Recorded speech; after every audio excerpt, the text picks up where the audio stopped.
दोस्तों स्वागत है आपका इस नए लेक्चर में। देखिए यहाँ पर बोर्ड एग्जाम के रिस्पेक्ट में एक बहुत ही इंपॉर्टेंट क्वेश्चन है। कहा गया है कि एक सेल है, उसको एक की हेल्प से, एक कॉइल से और कॉइल को एक बल्ब से जोड़ा गया है। अब ये आपका एक कंप्लीट सर्किट हो गया। अभी ये ओपन सर्किट है। ध्यान रखिएगा, सेल एक डायरेक्ट करंट सोर्स है, मतलब डीसी सोर्स है। अब आपसे कहा गया कि t इक्वल टू 0 पर, मतलब शुरुआत में करंट 0 है क्योंकि की जो है वो ओपन है, यानी अभी करंट यहाँ से नहीं जा सकती। तो बल्ब की कंडीशन क्या होगी? बल्ब स्विच ऑफ होगा, क्योंकि करंट नहीं जा रही है तो बल्ब बंद होगा, ऑफ होगा। तो अभी बल्ब ऑफ स्टेट में है, मतलब जल नहीं रहा है। ठीक है। अब आपसे कहा गया कि क्या होगा जस्ट आफ्टर की इज क्लोज्ड। जैसे की है, इसको अगर क्लोज कर दिया जाए तो क्लोज करने के ठीक बाद क्या होगा? तो सर्किट कंप्लीट हो जाएगा, करंट जाना चाहेगी। तो आपसे पूछा गया है कि बल्ब ग्लो करेगा या नहीं करेगा। और उसके बाद एक चीज और पूछी गई है कि after a long time, after after a long time, मतलब बहुत समय बाद, जो बल्ब की स्टेट होगी वो कैसी होगी? बल्ब ऑन होगा या ऑफ होगा, या ऑन ऑफ होता रहेगा, क्या कंडीशन होगी? तो दोस्तों देखिए, इसमें आपको एक लॉजिक ये समझना होगा कि जो कॉइल है वो करंट के फ्लो का अपोज करेगी शुरुआत में। मतलब जैसे यहाँ से आप जैसे इसको क्लोज करेंगे, यहाँ से करंट जाना चाहेगी, और जब इसमें करंट जाना चाहेगी तो इसमें करंट फ्लो करते ही इसके अंदर एक magnetic field B equal to mu naught N I create हो जाएगी। बी आएगा तो बी इंटू ए से फ्लक्स भी आएगा, मैग्नेटिक फ्लक्स भी आएगा, जो कि पहले कितना था? 0 था। तो फ्लक्स का चेंज का अपोज करने के लिए इसमें एक इंड्यूस करंट आएगी। कहने का मतलब ये कि जो भी करंट यहाँ से जाना चाह रही होगी, ये कॉइल उसके फ्लो का, यानी उसके इंक्रीमेंट का अपोज करेगी, यानी करंट को ये आने नहीं देगी। यानी t इक्वल टू 0 पर करंट की वैल्यू जो 0 थी वो 0 ही मेंटेन रहेगी। मतलब जस्ट आफ्टर की क्लोज, जैसे आपने की क्लोज किया, कॉइल में करंट जाना चाहेगी, कॉइल बोलेगी करंट के आने का अपोज करती हूँ। यानी कॉइल का नेचर होता है, आप जानते हैं, EMI का ये सवाल है। जब भी किसी कॉइल में करंट बढ़ती है या घटती है तो दोनों का ये अपोज करती है। तो कॉइल को जैसे ही आप की को क्लोज करेंगे, कॉइल में करंट जाना चाहेगी, लेकिन कॉइल अपोज करेगी अकॉर्डिंग टू लेंज रूल, और इसमें करंट नहीं जाएगी, यानी करंट आगे नहीं बढ़ पाएगी, यानी जो बल्ब है वो स्विच ऑफ रहेगा। अब आपसे कहा गया कि बहुत समय बाद क्या होगा? t इक्वल टू 0 पर तो ठीक है, करंट जो है ऑफ स्टेट में रहेगा, और की को क्लोज करने के बाद ठीक बाद भी ये क्या होगा? ऑफ स्टेट में रहेगा। अब आपसे कहा गया कि बहुत समय बाद क्या होगा? तो देखिए, की लगातार यहाँ से क्लोज है, करंट जाना चाहेगी, ये अपोज करेगा। उसके बाद कुछ ना कुछ इसमें करंट जाती रहेगी, हल्की फुल्की थोड़ी मोड़ी।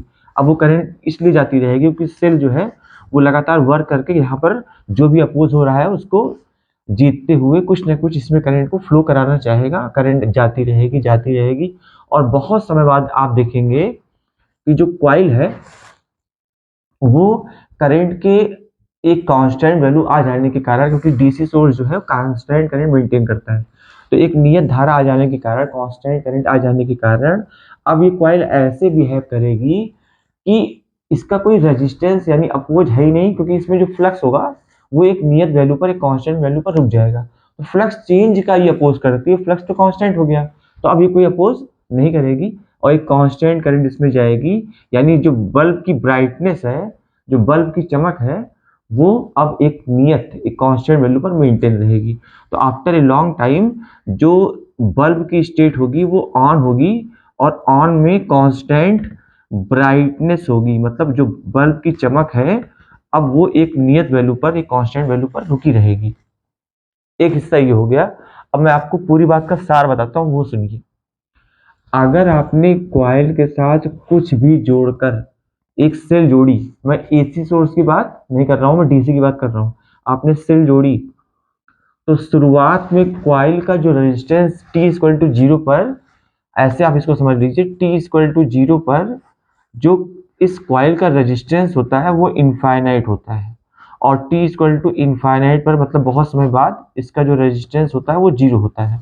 यानी शुरुआत में करंट के फ्लो का बढ़ने का भयानक रूप से विरोध करेगी, अब बहुत समय बाद ये ऐसे बिहेव करेगी जैसे इसका कोई रेजिस्टेंस ही नहीं है।